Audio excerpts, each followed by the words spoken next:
Ooh, hey guys, welcome back.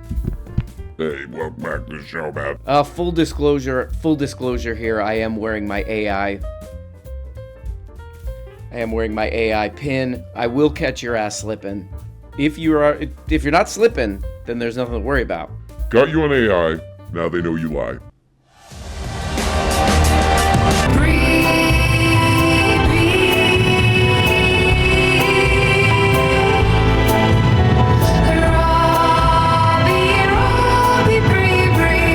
Columbia University President Namat Shafiq is testifying on Capitol Hill, where she's addressing the rise of anti-Semitism on campuses and also anti-Palestinian sentiment. Tensions at Columbia and other universities still very much raw as school leaders try to navigate both sides while maintaining safety and avoiding violating students' free speech rights. Okay, what are people saying in the comments about this Robbie Bree? Another performance by Congress for fundraising. It worked perfectly last time. Hey, man! Hey, shut up, man. That guy thinks he can say whatever he wants. So this is kind of a redo of like a couple months ago? You know, they dragged out the asses of these people from, Ivy League schools, Harvard, all this crap. Now it's Columbia, the president of the Columbia University, which I went to both those schools. Not a big deal. I went to Columbia first, and I was like, I find this rather pedantic. Went to Harvard, aced it, effortlessly aced it. This is kind of a funny story. When I got my diploma from Harvard, I said to the person who handed it to me, I said, try to make it harder next time. What was I just talking about? Oh yeah, there's some funny stuff in here. Let's check this out. Are you familiar with Genesis 12:3? That's in the Bible. Probably not as well as you are, Congressman. Hey, whoa. Got your ass. Woo! It was the covenant that God made with Abraham. Oh, I love Abraham. Okay. And that covenant was real clear. Right. If you bless Israel, I will bless you. If you curse Israel, I will curse you. Oh. I mean, do you want Columbia University to be cursed by God? I don't understand the question. Yeah, that exchange was insane. Hey, it's even more. Hey, take it back, Anna. That's in the Bible. Okay, yeah. So, look, as a Harvard graduate, whatever, I watched all 3 hours and 15 minutes of this. What is this called? The House Education Committee hearing with Columbia University. I watch this whole thing, and you see some of these Congress people, and you're just like, who is that guy?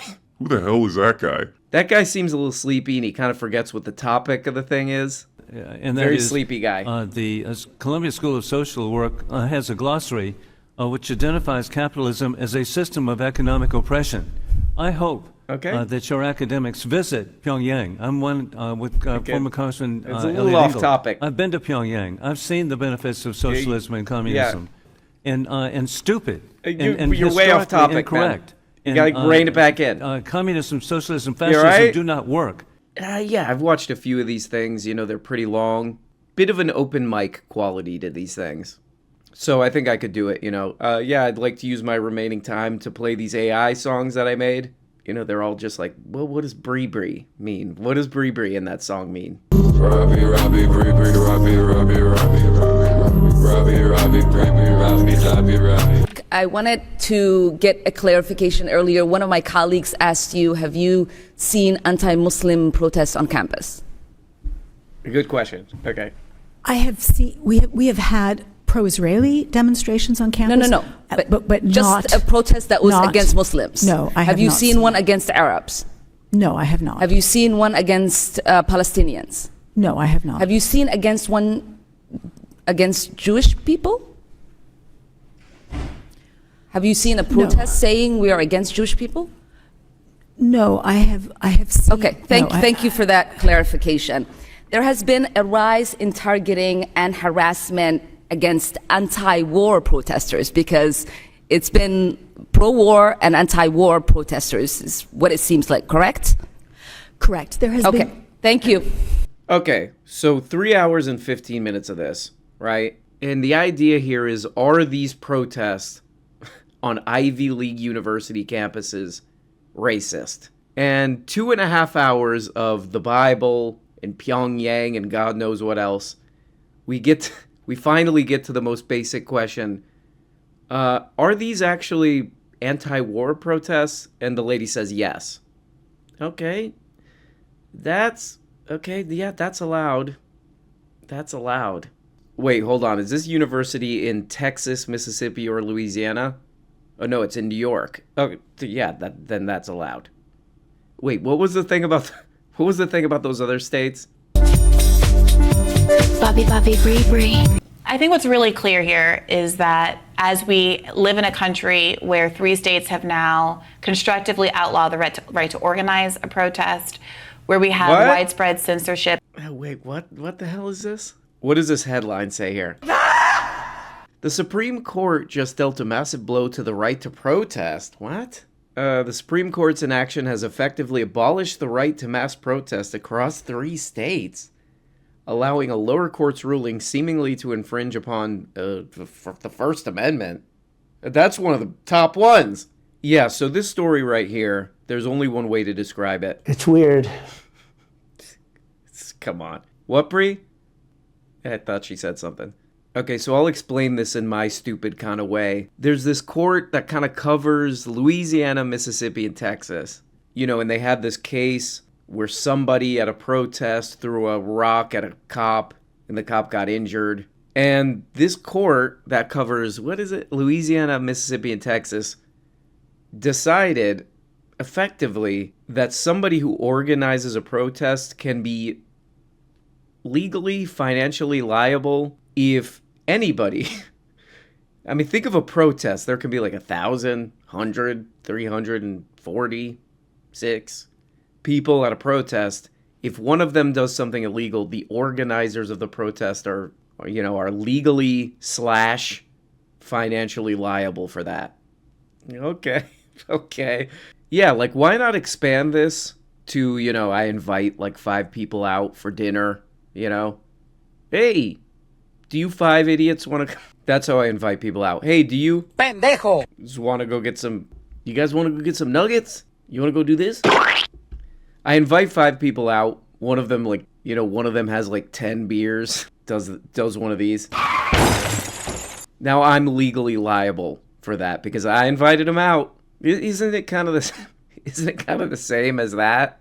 Why'd you invite that guy out? You're right. I'll go to jail now, please. So this court, the Mississippi, Texas, whatever court, conceded in a 2019 opinion that the officer, the plaintiff, I guess, has not pled facts that would allow a jury to conclude that the defendant colluded with the unknown assailant to attack the officer, knew of the attack and ratified it, or agreed with other named persons that attacking the police was one of the goals of the demonstration. So that should have been the end of the case. Yeah, this makes no sense.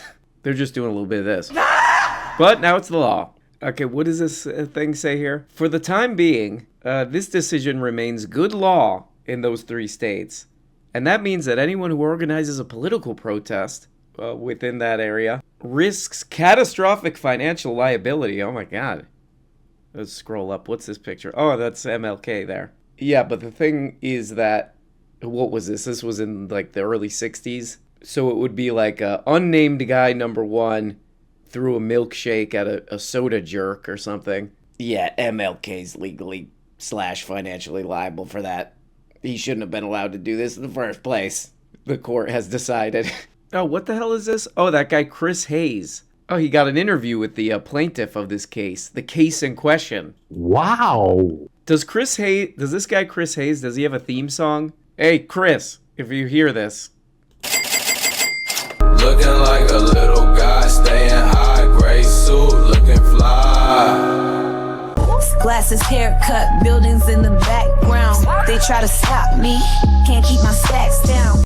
And you were, I imagine, one of a bunch of people that were organizing protests, right? I wasn't organizing it. I was just out there supporting people. I was tweeting about it, getting people to come in terms of Twitter, but I was not one of the organizers. We've repeatedly said this in all of the legal documents. You're just like a person who was protesting. I was out there supporting the protests, and I was actually arrested pretty quickly. It was the photo that you had up. So I was in jail for 17 hours. So I was as shocked as anybody to get charged with this, but I was actually sued by 5 police officers. We got them all dismissed, including this one. They appealed, and then we lost on appeal. So I've been dealing with this loss on appeal since 2016. And I just want to be really clear here because there's some pretty firm precedent, right? Like, it cannot be the case that you could have a functioning First Amendment with the right to peaceably assemble and the right to have protests if any police officer who happens to be injured by one person at that protest could then say that this other person is civilly liable for that injury. Who's like one of these freedom of speech type people? What about like, what's the guy's name? Crowder, maybe? Let's check if he's talking about this. This should be like a headline-worthy stuff. This is one about women's basketball. It's something about Chick-fil-A. Oh, Alex Jones at Hawaii. Okay, missed this one. Weird. Yeah, there's a historic case NAACP versus Claiborne that says that you can't sue a protest organizer if somebody else just commits an act of violence or destruction. What is wild about my case, though, is that we've never actually had a trial or a fact finding. The court has to take his allegations as fact. So the idea that I actually organized it, they have to take as fact. Right. Did he even get hurt? I don't know. He's never produced anything to say there actually was an injury. But the sheer amount of time and energy it has been to like turn over the text messages. I got deposed in this case, but the district court case got put on hold because we were waiting for the Supreme Court. Wow, pretty insane. This guy's got a pretty positive view about it, but still pretty insane and very serious. So one thing I'm not going to do is do an AI song about it. Stupid ass court wearing jorts playing sports. That's got to stop, right? Yeah, so this has been kind of a free speech episode, or as I call it, free. So let's do one more. This is pretty important. Free speech story. Oh, what is this? This is another Rabribri. Let's check it out. The latest controversy on X may come as a surprise. It's not about Biden or Trump or Gaza or Israel. Hey, get to it, Bree. It's about child-free zones. Yes, you heard it here first. Beat a kid in Walmart. Bars and some other food establishments are saying that kids just aren't welcome. At least one bar has stoked this controversy. In the original tweet, a young man is shown pointing to an easel which reads, "Dogs welcome, child free." Okay, so here we goddamn go. Here, there's another big freedom of speech problem because I believe here that children should not be banned from places. This is a huge problem, not just for children, but for child journalists. Wanna go fight the power with me later? Fight the power with you later? What power? We're fighting. We're fighting China power. Chinese power? When did you sell your conscience? Oh. You can't run away from a child. I've got to go to work. So? Your money doesn't make you better than me. Can you justify capitalism in a 3 How did they get away with less? this? Okay, yeah, I just wanted to play that clip. Well, guys, thank you so much for watching. It's the weekend. It's the weekend. No more of that weak bullshit. Guys, take it seriously. Don't invite anybody out because you could be held legally liable, as we discussed, from what I remember. So, hope you get out there and get weird. You know, you're going like this. Talk to you later. Bye-bye. I might just walk out here and think I'm gonna take about a week off. Guys! You're not getting the whole show, okay? Please, for Christ's sake, become a member on Patreon, okay? For as little as 2 bones. When you join on Patreon for as little as 2 stupid little bones, you get the Tuesday, Thursday shows every week. The Quaments program, where you can ask questions or tell stories or do whatever, and it's a whole show. Behind the scenes crap. All for 2 putrid little bones, that's it. Just click this link, here it is, right there, see it? Yep, okay.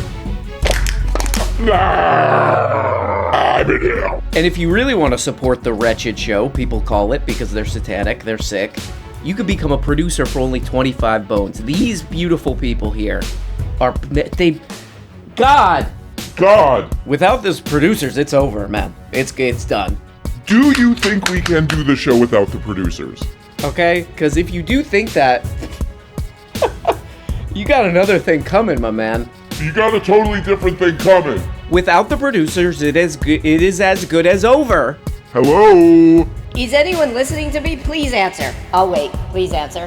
Our hearts and our toilets are forever endowed unto the producers from which all light comes. Praise God. Praise God.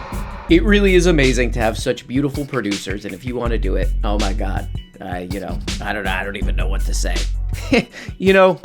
I love the producers so much that I wrote a little song about them. Here we go. Hit it.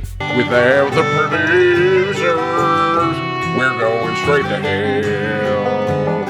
It will be there gnashing our teeth for all eternity. And then we'll go down to the lower level of hell where you can't get out. Not even for good behavior / deeds. Go down there.